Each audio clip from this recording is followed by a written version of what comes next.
Today is Thursday, November 16th, 2023, 6:36 p.m. We're opening the meeting with Brian doing roll call. Ms. Desai? Here. Mr. Grippo? Here. Dr. Hopkins? Mr. Jackson? Here. Ms. Maris? Mr. Shaban? Here. Ms. Singh? Here. We have a quorum. Brian, can you read the Open Public Meetings Act, please? In accordance with the Open Public Meeting Act, Public Law 1975, Chapter 231, Sunshine Law, copies of this public meeting notice were sent to the Courier News, the Home News Tribune, the Star Ledger, the Franklin Reporter, Tap into Franklin Township Clerk Manager, district schools, offices and associations, PTO presidents, and posted on the district website. Thank you. Can I get a motion to go into confidential, please? So moved by Sammy, seconded by Nishita. All in favor? Aye. So we're going to get into confidential session for the purpose of discussing confidential matters, including an FTEA contractual matter. Minutes of the confidential session will be made public when the reason for confidentiality no longer exists. Thank you. We'll be back. Good evening. Today is Thursday, November 16th, 7:35 p.m., regular business meeting of the Board of Education. We're just back from confidential session. The purpose of the session was to discuss confidential matters, including an FTA contractual matter, and minutes of the confidential session will be made public when the reason for confidentiality no longer exists. Just for record, President LaCourte is not in attendance. She is away, and Dr. Michael Smith is out sick, so they are not in attendance. Dr. Dennis Hopkins may come late, but he may not be in attendance due to patient activity. Nishita, can you lead us with the Pledge of Allegiance, please? Sure. That way. Yes, ma'am. I pledge allegiance to the flag of the United States of America and to the republic for which it stands, one nation, under God, indivisible, with liberty and justice for all. Thank you. Lori, can you read the mission statement, please?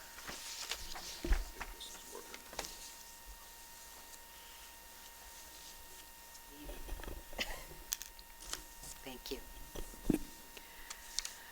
Franklin Township Public Schools embraces its diversity, fosters excellent educational innovation, and empowers all students to achieve their highest potential.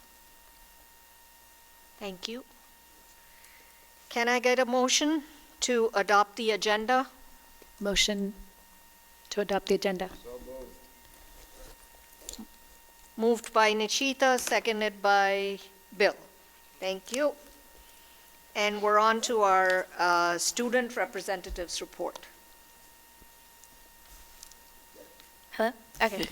Hello, I'm Kaylin Platt, FHS's student liaison, and I will be reading the prospective agenda. First, the student government will be holding its annual food drive for the Emmanuel Cancer Foundation from November 1st until the 20th. This foundation provides a food pantry for families with children struggling with cancer. Second, FBLA will be hosting the 11th annual talent show on Friday, December 1st. Third, STFL will be hosting its annual Toys for Tots community toy drive. Feel free to donate any brand new unwrapped toy to support this wonderful holiday event. Donation boxes are located in the main entrance lobby of FHS. Seniors who are proficient in a language other than English can consider registering for the STAMP assessment. This test will measure your reading, writing, listening, and speaking skills. Students who demonstrate proficiency and meet all other graduation requirements will receive a seal of biliteracy. Fifth, Asian Awareness Club will have their annual Diwali celebration on Friday, November 17th from 5:30 to 8:30 p.m. in the FHS cafeteria. We will have dinner, dance performances, fashion show, and open dance floor on Bollywood beats with DJ. And lastly, Franklin High School's Green Team recently formed a partnership with Plant Aid by placing a clothing box in our rear parking lot near the baseball field. Franklin High School will receive money from every pound of clothes placed in the clothing box. The money obtained will go towards helping to fund project graduation. Thank you. Thank you. So we have our Sodhani family here today, and we're going to move the agenda a little bit. We'll go with the recognition of the Sodhani Foundation before we do the superintendent and the board report. So Mary, off to you. Thank you. Prior to the pandemic, the Sodhani Foundation has provided financial assistance to bolster several programs within the district. Tonight, the Board of Education would like to recognize the foundation and its support of the students of Franklin Township Public Schools. I was able to ask Mr. Vimal Sodhani a few questions about his organization, and here is some of what he said. The mission and vision of the foundation is to help the most deservingly needy people. The foundation funds projects with an emphasis on scientific research, financial support for education, grant scholarship and awards, medical research and support, as well as food and shelter, both in the U.S. and in India. Their home is in Franklin Township, the last place to stay for the rest of our life, said Mr. Sodhani. We want to give back to the society at large, bringing the community together in a holistic manner, upholding a shared vision of friendship, peace, and harmony, and most important, to inspire the younger generation and instill in them the instinct of giving. In the last several years, before the pandemic, the foundation supported various programs under the Office of School Management and Student Advocacy, peer mentorship programs, as well as the Positive Behavior in Schools platform benefited from the generosity of the foundation. In the last several years, the foundation has supported the district's Enrichment Gifted and Talented program, specifically with the development and funding of the Invention Competition. Here, teams of elementary and most recently middle school students worked on a STEM-based design challenge, proposed solutions to various problems. The teams created a prototype of their best ideas and pitched their ideas to a panel of judges at the school and district level. The most successful teams are given awards, courtesy of the foundation, at the Board of Education end-of-year student recognition ceremony. The teams are very enthusiastic about their projects and the ability to sell their ideas. This year, the competition will expand to the high school level.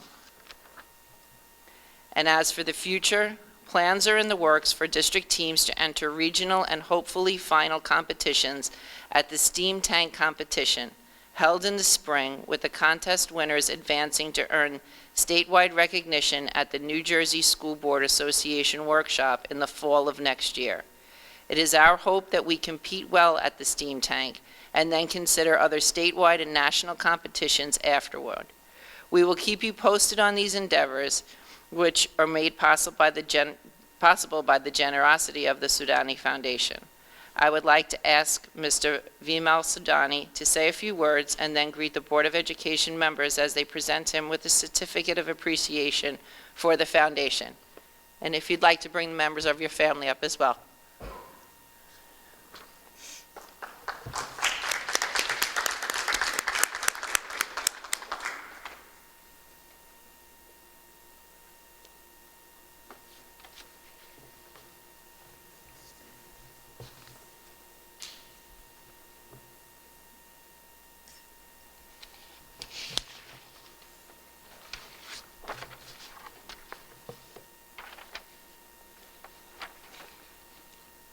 Good evening.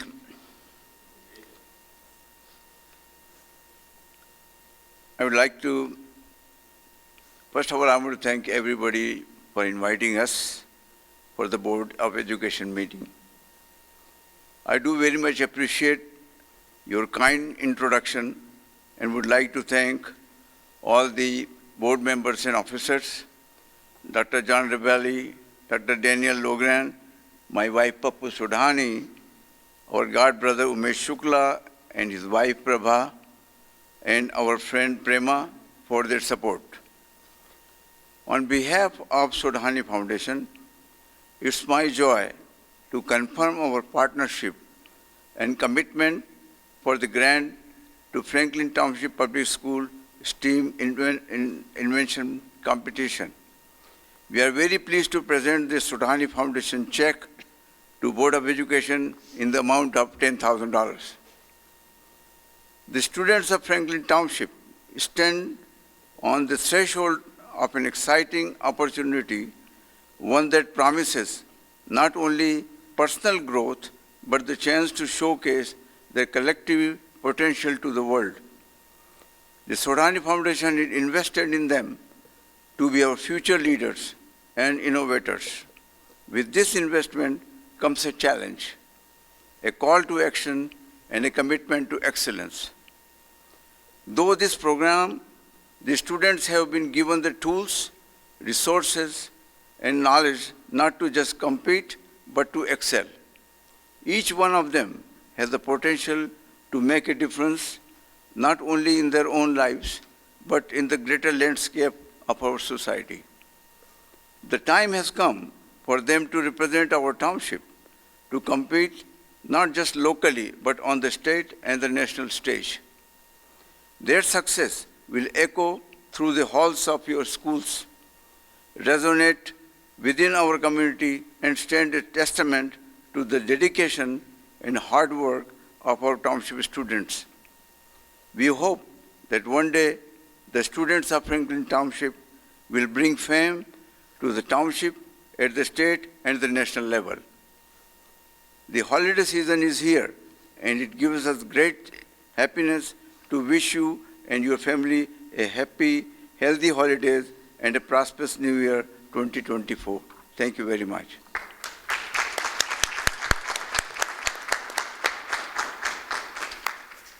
So on behalf of the Board of Education, here is a certificate of appreciation that reads, "We take this opportunity to recognize and express our deepest appreciation and gratitude to the Sodhani Foundation. Thank you for making a difference to our Franklin School District community." So I would request the board members to now come and give the Sodhani family a great appreciation.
Thank you. We're going to show off this township. We want to see at the state and the national level. It's going to be awesome. And we're going to be at that school boards convention. Thank you so much.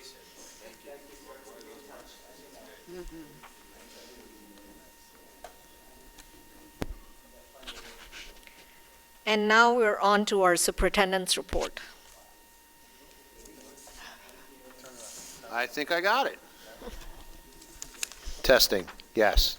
So once again, I want to thank the Sodhani Foundation for their continued support of our G&T program. The inventions competition has become a wildly popular within our schools, and without the foundation's support, it would definitely not be possible. So I look forward to the spring when we unveil those nifty projects and all those great ideas that our students have to help solve the world's problems. So looking forward to it. Thank you. Thank the foundation. Without your support, we would not be able to make that happen. So pre-K expansion. On this evening's agenda, the board is considering approval of the 24-25 pre-K plan. So next school year's plan is already being considered for approval.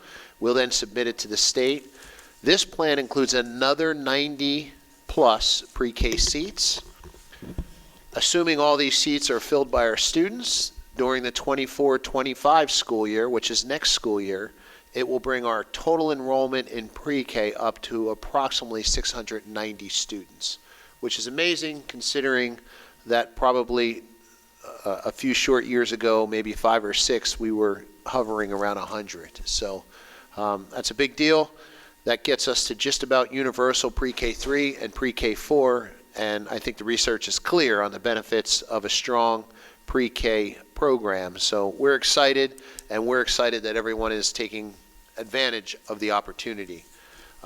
Also, I'll say congratulations to Ms. LaCourte, who couldn't be with us tonight, but for those of you who may or may not know, Mrs. LaCourte's son gave birth to his 4th child, and her, say it again?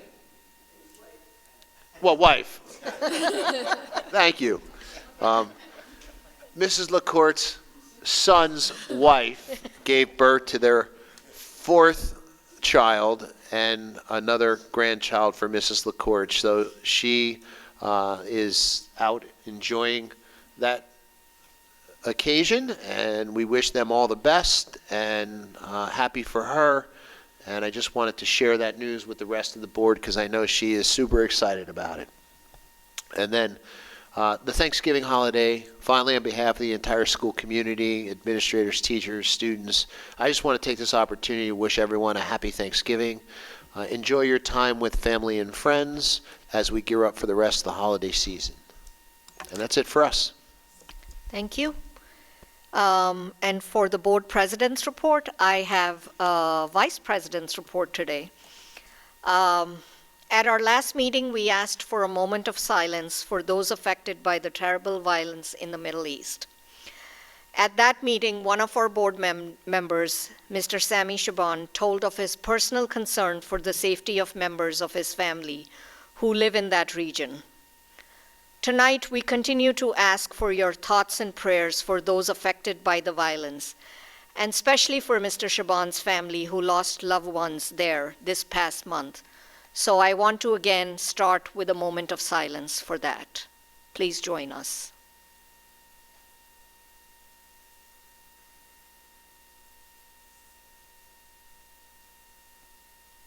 Thank you. The Franklin Warriors Partnership Health Center is open for our employees to use. Medical, pharmaceutical, therapeutic, and laboratory services are up and running, providing quality care for our staff and dependents at no out-of-pocket cost. Parent-teacher conferences will be held during the week of November 27th through December 1st. Daytime conferences will be offered virtually or in person, and evening conferences will be offered virtually. All schools will have minimum session that week. Other upcoming events. The Future Business Leaders of America Club at Franklin High School is holding a fundraiser. The annual Franklin's Got Talent show on Friday, December 1st, beginning at 5:30 p.m. The Franklin Township School Administrators Association is sponsoring a coat drive for our students in need. They are seeking new coats and winter gear in sizes youth small to adult small. Ticket information for the show and information on drop-off locations for the clothing drive is available on the district website under the headline section. That's all for my report. And now we'll go on to comments from the public, 5 minutes per speaker, agenda items only. Can I get a motion to open for public comment, please? Moved by Sammy, second. Seconded by Walter. All in favor? Aye. Public comment from the Public is open for 5 minutes per speaker, agenda items only.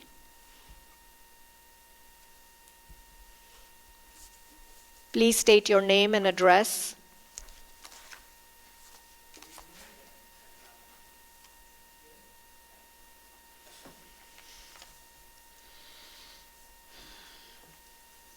Evening. My name is Stanislav Jaracz, 22 Heather Drive. I'm kind of representing 3 subjects today, actually. So Franklin Township Environmental Commission, New Jersey Electric Vehicle Association, and father of kids who attend the school here. I'll start with the Environmental Commission. So I'm pleased to tell you that our Environmental Commission suggested and passed to Council idea that the Commission to create 2 additional spots for high school kids, and it will be available for any high school children from Franklin Township. So obviously this public school would be very, very prime target, as well as these private and charter schools. In addition, we also are now collaborating with the Franklin High School Environmental Club. We have 3 programs.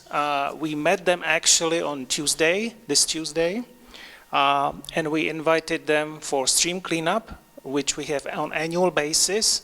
It will be on April 13th, 2024. It's Saturday morning.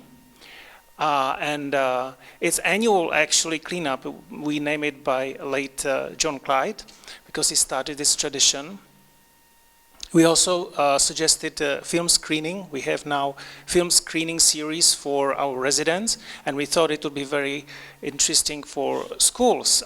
They can provide the venue, and we can plan together to have the right environmental movie. We have a master list now, and it can be projected in any school, and a member from Environmental Commission can come and have a discussion with students after that.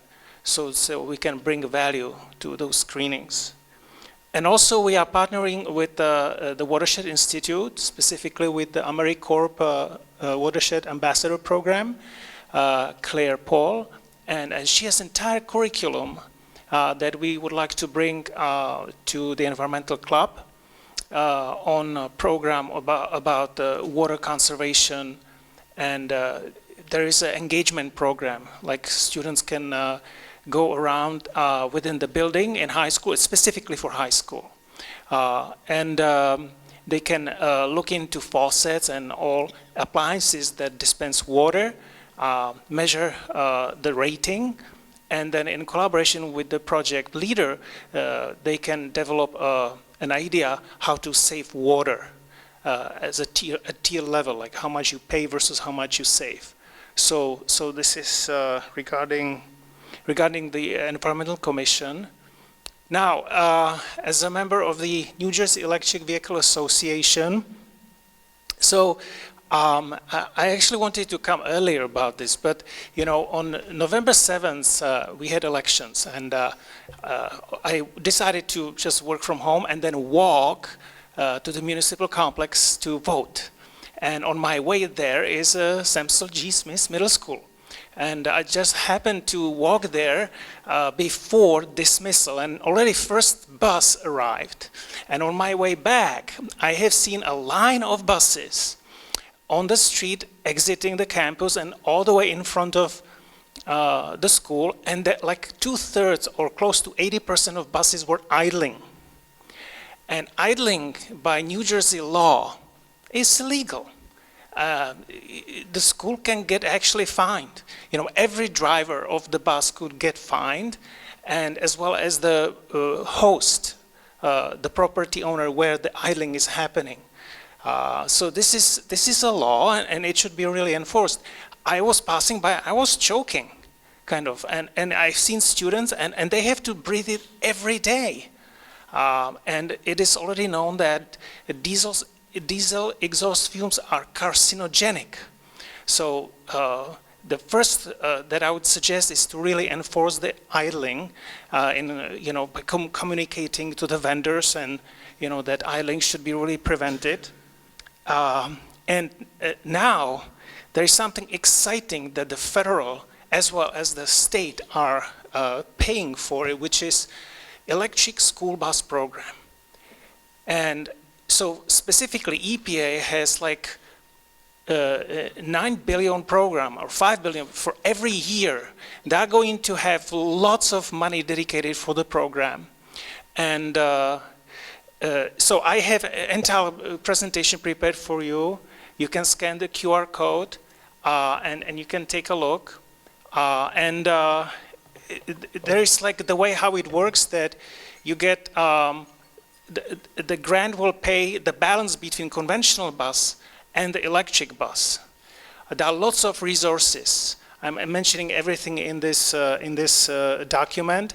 We can have a collaboration with the Sierra Club, with the Clean Cities Coalition. Is it okay that I continue?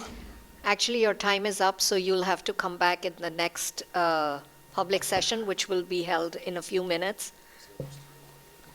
Are you almost done? Yes, for that part. I can come again as a parent. Yes, please. In a few minutes, we'll have another Okay. public comment section. Yeah, I can resume. Thank you. Mhm. Thank you. Anybody else from the public?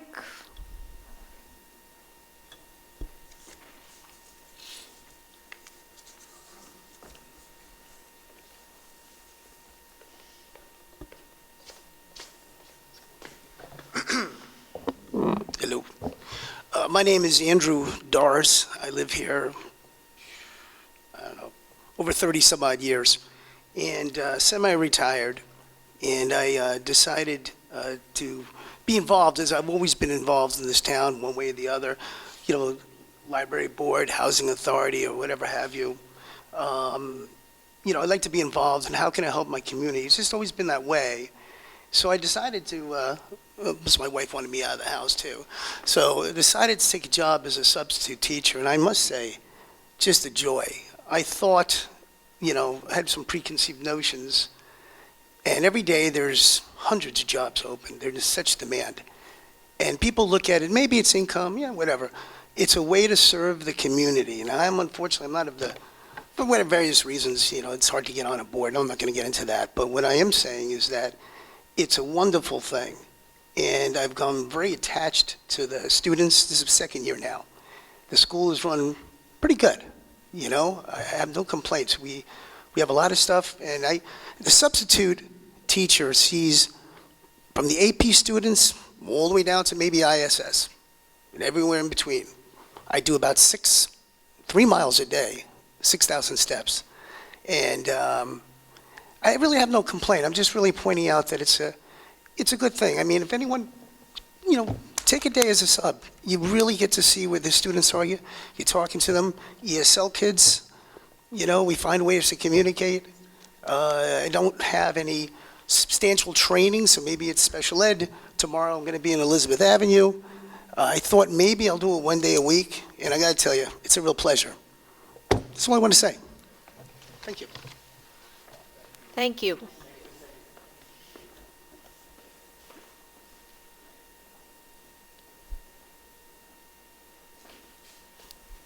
Seeing no further comments from the public, I make a motion to close. Motion to close by Sammy, Second. seconded by Nishita. All in favor? Public comment is now closed. If I may, Yes, I just please. want to thank the gentleman for making that comment. School districts across the state are in desperate need of qualified substitute teachers. We're just having that discussion at a roundtable of superintendents today. So I would encourage anyone who has the capability to get that substitute certificate, please, we could use your help. It's a relatively, if you have the credentials and can pass the background check, we'll work with you and get you the necessary placement whatever training you might need and get you through the system for getting placement. But as the gentleman said, it can be really rewarding, and us, like many school districts across the state, we are in desperate need of especially daily substitute teachers or long-term substitute teachers. So I would encourage anyone who has a willingness to do so to please do so. And then I'll just make comments on the first two things real quick. With regard to spots on the commission, that's great, and certainly if you just contact the high school and make sure they are aware of that opportunity, I'm sure they will more than jump at the opportunity to have two kids that would be more than willing to serve. And we will make sure that we touch base with our transportation department to talk with our vendors about the idling issue. Just know, though, that that electric bus grant, which I'm intimately familiar with, is not something that's appropriate for our district. It's a replacement right now, although I have lobbied and have been part of a lot of the conversations at the state level with regard to changing that program. Right now, it's a replacement system. So for our district, since we don't own our buses, we're not able to get money from that grant. And it's really not for third-party vendors. So it is for districts that might own their own buses, and as they retire a bus, they can get grant money to replace it with an electric bus. But unfortunately, that's where that program stands right now. You can't build the fleet with it. So we've been lobbying on behalf of being able to do that, but we've not made any headway yet. But appreciate that, and certainly we understand the need for that, and we'll continue to lobby for that, and that's it for now. Thank you. We're on to committee and liaison reports. Sammy, you have a report. Facilities. Coming. Lori, do you want to read yours by the time Sammy gets his report?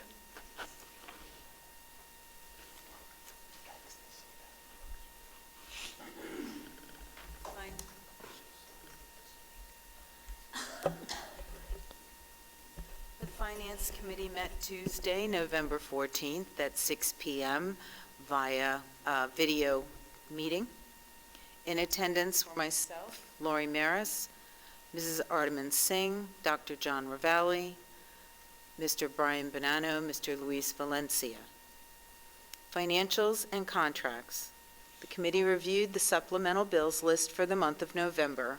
Committee reviewed the board secretary's report, transfer report, bank reconciliation for the prior month.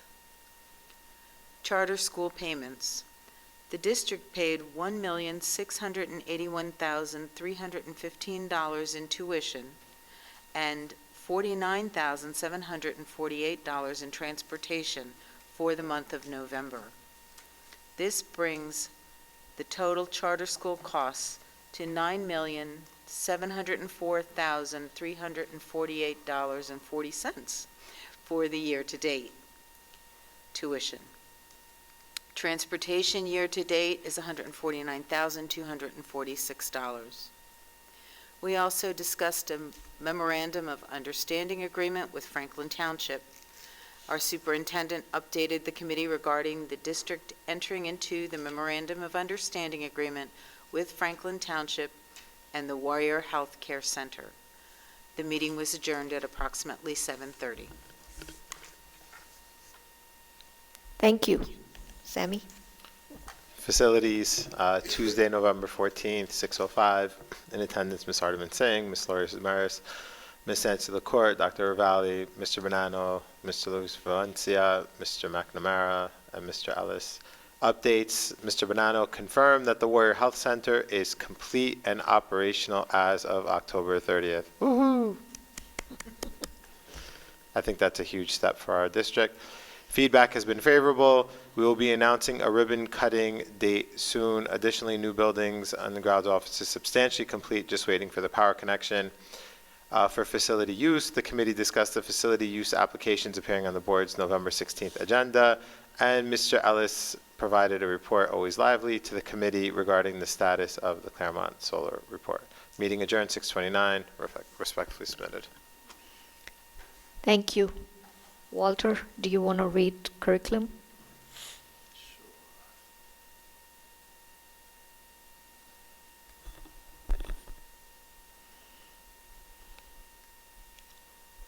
The Curriculum Committee met on November 6th via Zoom at 6 p.m.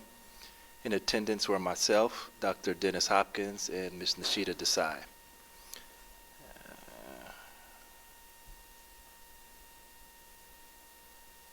New business. The committee discussed the following proposals for board consideration.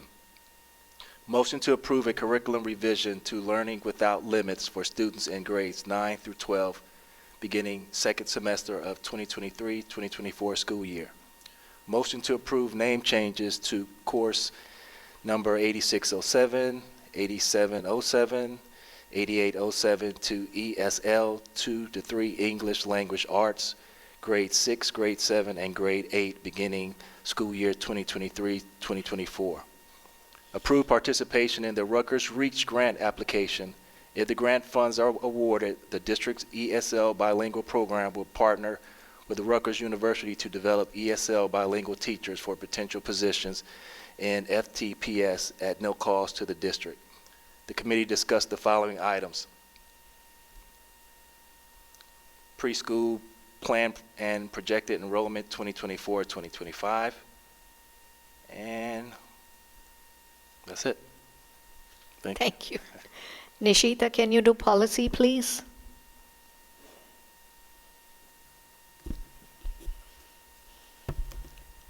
The Policy Committee met on November 6th, virtually starting at 7 p.m. Present at the meeting were Dr. Hopkins, Committee Chair, myself, Nishita Desai, Mr. Walter Jackson, Dr. John Ravelli, Nancy LaCourte, and Ms. Clark. The meeting began at 7:04 p.m. The committee reviewed and discussed revisions to the following policy. Policy 5111, eligibility of resident, non-resident students, and policy 5116, education of homeless children and youths. These revisions were brought about by changes in the law. The definition of terms were added and some formatting changes were made. Revisions also included the requirements that boards of education charge tuition for some non-resident students, and the requirement that students made homeless and forced to move out of the district due to natural disaster or terrorist attack be enrolled in the district for up to 2 years. The committee also reviewed and discussed regulations which align with these policies. These regulations will either be brought before the board at their December meeting, or will be issued by superintendent in December.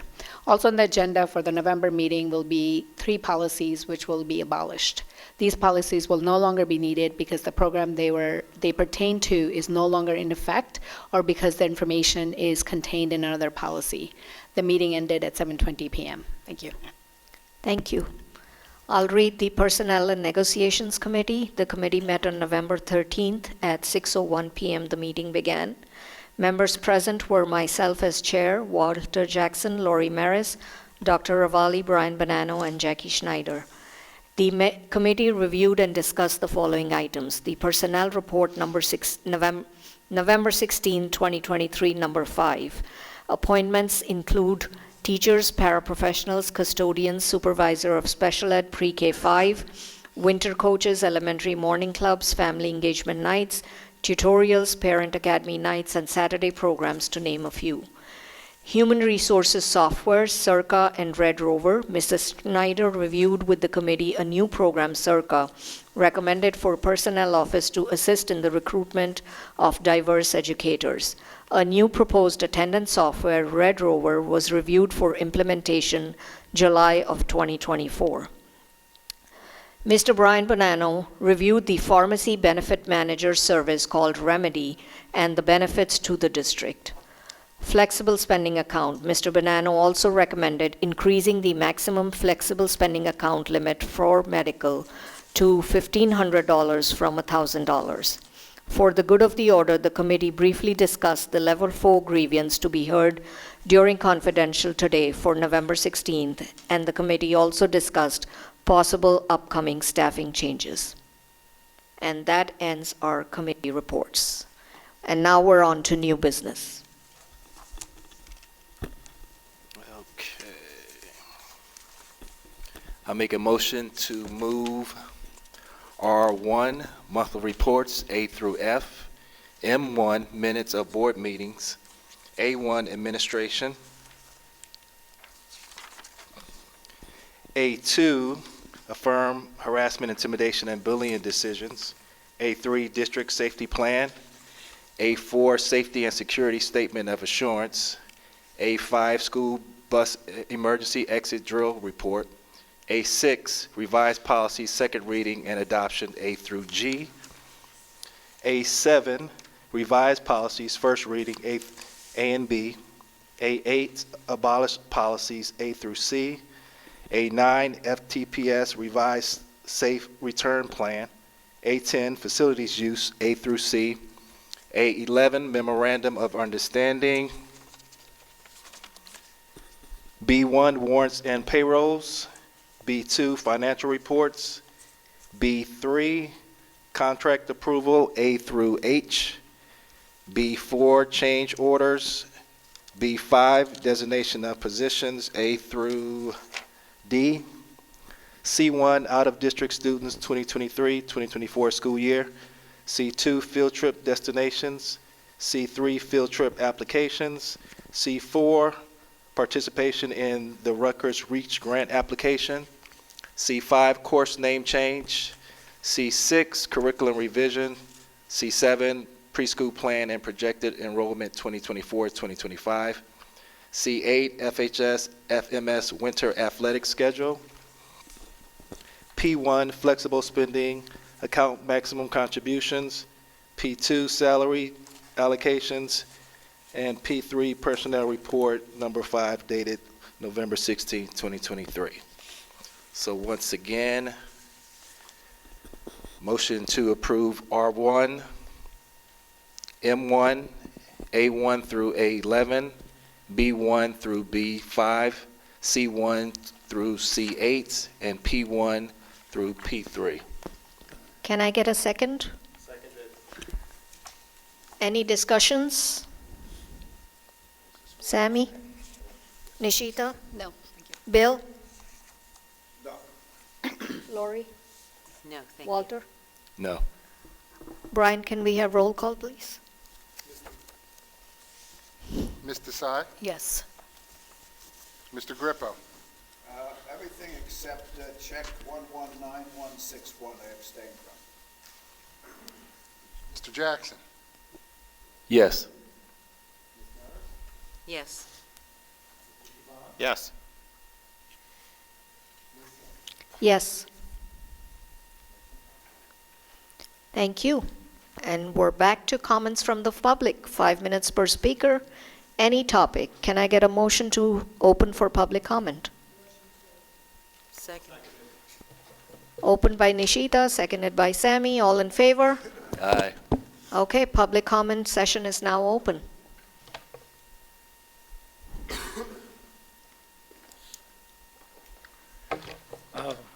Stan Yarach, just like didn't change the area since then.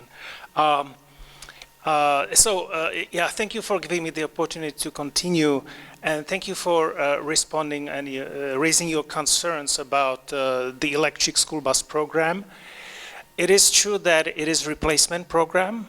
I would rather question why didn't you have your own fleet before? Now why do you want it now? But is to point third parties that are servicing schools are 100% eligible to apply for the grant. And the money is there. It's really sitting. And I suggest that when you have the next time you are negotiating with your contractors, that you communicate to them that you will give preference to those who apply and who will bring electric buses as soon as possible to your district. the way how it works, that those grants are also broken into priority and low priority based on disadvantaged communities, and they pay more in districts that have disadvantaged community. So, and this is lots of money. Yes, and I just provided the presentation to Ms. Clark. As a father, I have 2 children in Franklin High School, and when they were in middle school, I realized that they have 3-minute breaks. When I was in school system, breaks were the major thing for getting social. And granted, we didn't have social media, so getting physically together with other students was very important to me. So I don't understand why we have only 3-minute breaks, and students have actually hard time make it from classroom to classroom. And also regarding bathrooms, I would like to understand what is the rationale that students cannot use bathroom during breaks, and instead they are actually asked to go to bathroom during regular classroom and essentially miss out on section of the curriculum. I think it's kind of counterproductive. Maybe I'm missing something, but I think that the breaks should be longer and students should be really encouraged to physically interact as a social interaction as opposed to social media. I think that's all for me today. Thank you. Thank you. Anyone else?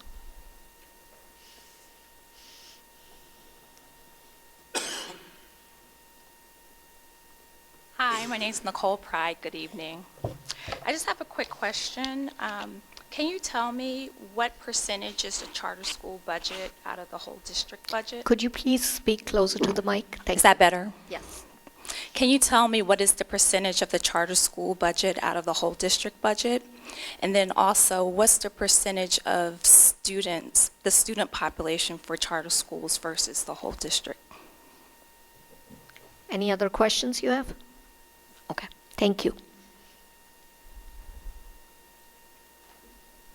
Anyone else? I'll take a motion to close public comment. Moved by Sammy, seconded by Nishita. Public comment is now closed. Dr. Ravalli. The rationale for 3-minute passing time, I mean, that's pretty standard in high schools. It's just a matter of time. As time has gone on, the pressure, if you will, or maybe lack thereof, the, I don't want to say pressure, maybe a better term would be the amount of things we have to get accomplished in a day are much different given the additional requirements that are put on districts for graduation requirements, for example, and testing. And so over the years, I think that passing time has probably been reduced. You know, during your time, it might have been a little longer. During my time, it was probably a lot longer because we had a lot less things way back then. But it's really just about the number of things we have to get accomplished in a day and how much class time or seat time it takes to get that accomplished, right? And then the rationale for using restroom facilities at a time when there's a lot less chaos in the hallways is safety, supervision, and monitoring, to be honest with you. Obviously, we're a large high school, and when the bell rings, I don't know if you've ever been inside the high school, but when the bell rings, 2,300 kids get out of a seat and start moving about the building.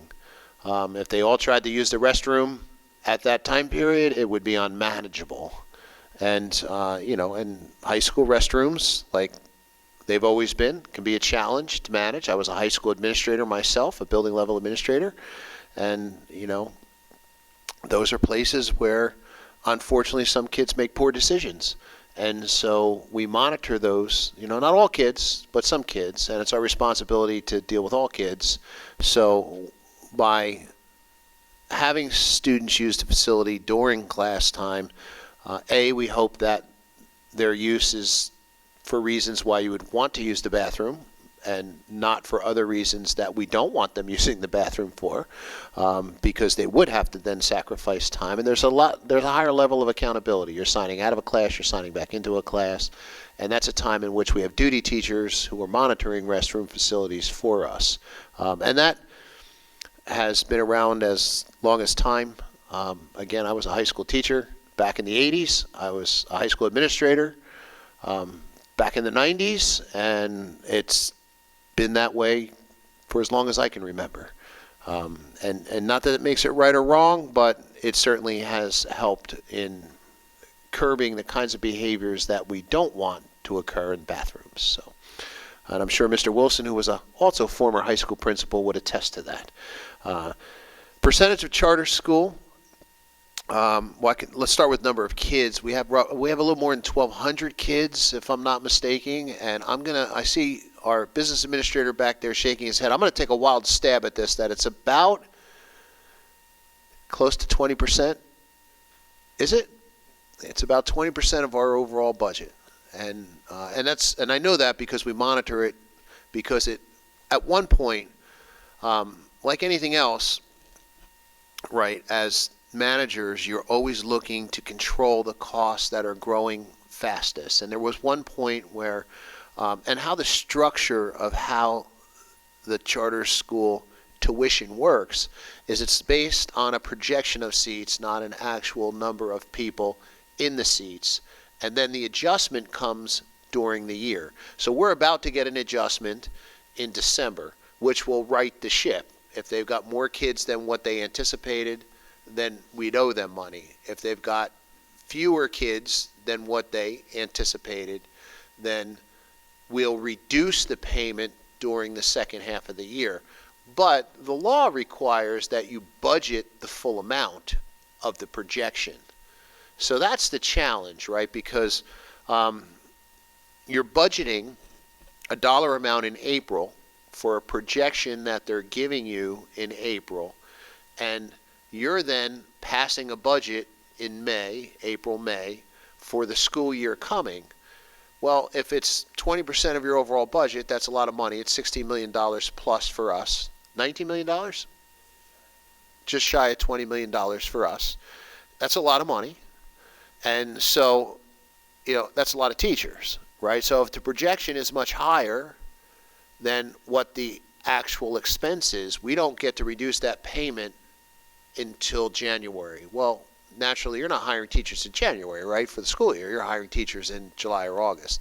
And that's always been an argument that I've taken all the way to the State House, because I'm concerned about that, right? Because it's been our trend that there's been an adjustment in December, and although I think this year will be less of an adjustment, it's been our trend that there has been an adjustment in December.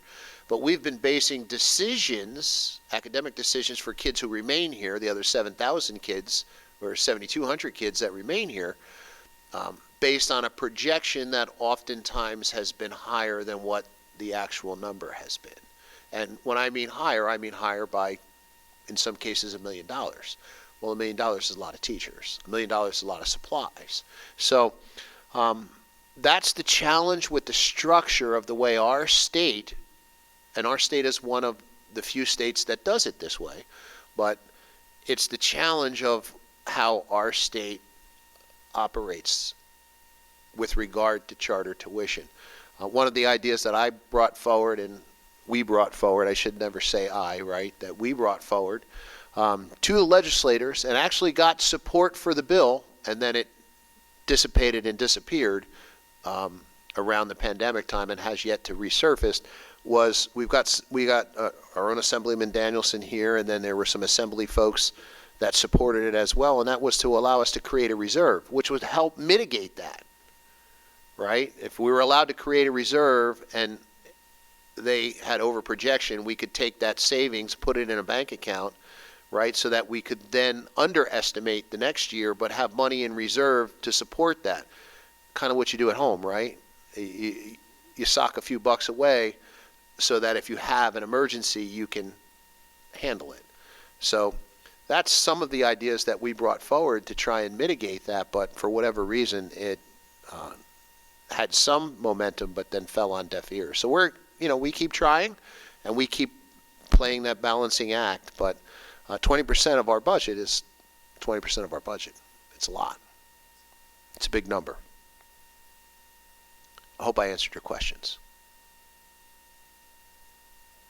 Well, we can talk afterward, yeah, because it is a complicated issue. Thank you. And we're down to good of the order. Sammy?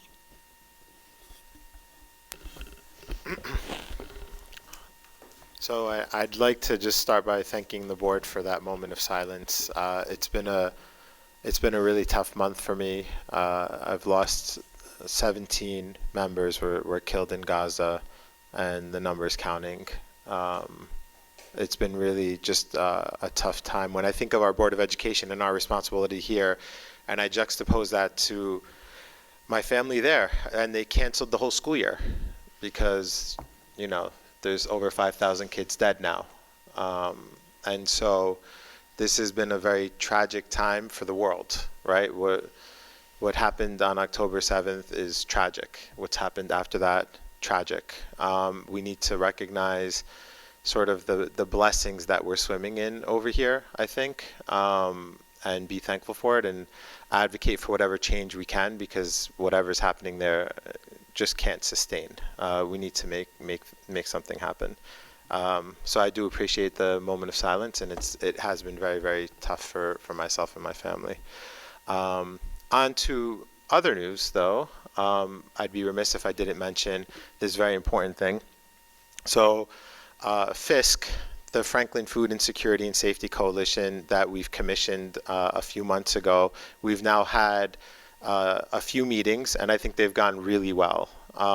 In the past one, actually, one of the group members said, we should have a standing ovation. This was great. We did so much, right? And so Nishida was there. Thank you so much. And I think she's going to be playing a big role. Dr. Ravalli, of course, was there.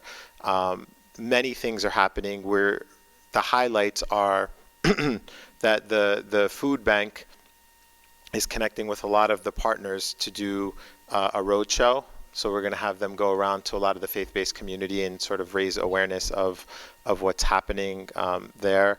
We've also connected with our community gardens. So we had one community garden that was going defunct, and we brought it up at FISC, and one of the faith-based communities, Reverend Jamin Powell's community, said we'll step up, and now it's going to be revitalized. So just connecting some of these pieces. But one of the really, really big pieces, there's a lot more examples, but just for the sake of time, one of the really, really big pieces that's in front of our board is that the Franklin Food Bank is looking for a home. And that home has to be somewhere in close locale to the people of need.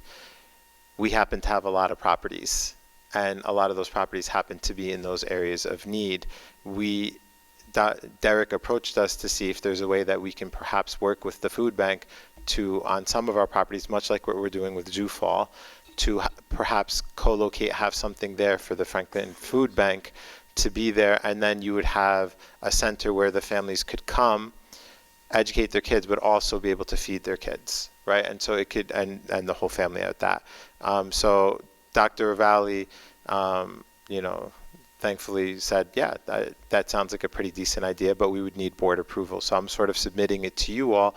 And all we're really asking is for the Franklin Food Bank to perhaps have access to just look at some of the properties that we have, particularly PGM and Hillcrest.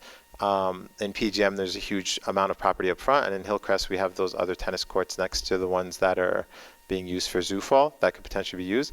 Would that be okay with the board to look at that? I don't know, Dr. Ravalli's grabbing his mic, so I think he's going to add on to what I'm saying. I just wanted to, not Hillcrest, Hamilton Street. Oh, Hamilton Street, sorry, I misspoke, Hamilton Street. And so, yeah, I don't know why I said Hillcrest. Yeah, Hamilton Street next to where the Sioux Fall will be. So I would be, of course, down for that as the chair for FISC, and I hope that that's something that we might avail ourselves of, because I think it then helps float the whole community upwards. The last thing I'll mention is that we're going to be coming up with a one-pager that comes up with all the different ways that somebody who might be in a food insecure household can find resources in the town. They're all over the place. We're going to reduce it all down to one page and then hopefully syndicate that within our school districts and with the senior centers and sort of all throughout town, so everybody in town can be aware of all the different ways that they can avail themselves of more food. Thank you so much. Thank you. Nishita. Bill. Yeah, so piggybacking on what Sammy said, with my relationship with the food bank, I could say that they are very excited about Sammy's work and Dr. Rivali's commitment and ideal for this location. The food bank is literally busting at the seams, especially this week. And so to put a facility where there are so many people in need is absolutely appropriate. So I, condone what Sammy was saying. It's just a great idea. Coupled with that, Pine Grove Manor School has become the sweetheart of the food bank. I think the food bank adopted Miss Miles, the principal. The school and the teachers are committed to the food bank and vice versa. And so they're singing her praises and the praises of the staff. I understand staff visit the food bank on Saturday and help, and it's pretty amazing the relationship that's going on with the school that has a lot of needy kids. Second, tomorrow night I'll be enjoying the production of Great Gatsby at the high school. It's tomorrow night and Saturday night at 7:30, and I think there's a show on Sunday. So, our high school productions are fantastic. On another note, we have, and this is, part of being a Board of Ed member, we started a community band, which Mr. Wilson is premiering with his saxophone on December 15th at Sampson. Dr. Rivali's letting us use the school. I say us because I'm on the Cultural Arts Commission, and started the band as an outgrowth of the gazebo in town. We have so much talent in Franklin Township. And I went to the senior club, asked them if they have people who play music. And so what does this have to do with the school? It's an extension of community education, from which I came from. That's how I got into Franklin, community ed. And to have the adults like that who play instruments come down and work with younger people, not necessarily students, but younger people, is going to be a real blessing for Franklin. What else did I have to say? I think that's it for now. But if you know anybody who plays a musical instrument who wants to sit in, see Mr. Wilson. Thank you. I'm sorry. Thank you, I just wanted to add one more thing, and it's actually giving props to Dr. Rivali. He's been just a really critical part of FISC, and one thing that I was remiss in mentioning is that the after-school meal program, we are going to look to pilot it in our highest needs school, and actually look to see in our high school where we can sort of insert that as well in different places. But I just have to commend Dr. Rivali. Has not just been like a participant, but he's been one of the leaders. And so I just wanted to say thank you to him for that. Thank you. Lori, you have anything? No, thank you, Artie. Walter? Sammy, my thoughts and prayers once again to you and your family. This is the Thanksgiving season. I have a quote I want to read. We should certainly count our blessings, but we should also make our blessings count. And I think that this board is doing a great job of doing exactly that. So kudos to you guys, and have a safe and happy Thanksgiving. Thank you. And I would just like to end with this, and I've repeated it probably several times, that we are a great team together. I know we have one more month with Nishita here on the board, and I want to officially congratulate Bill for winning the elections. And we'll have 2 new board members joining us in January. And I just hope we continue to move on together, onwards and upwards, and support and help each other and make Franklin a great place where our kids come to learn and our teachers enjoy teaching and our administrators enjoy working for the district. And with that, we're adjourned. Thank you.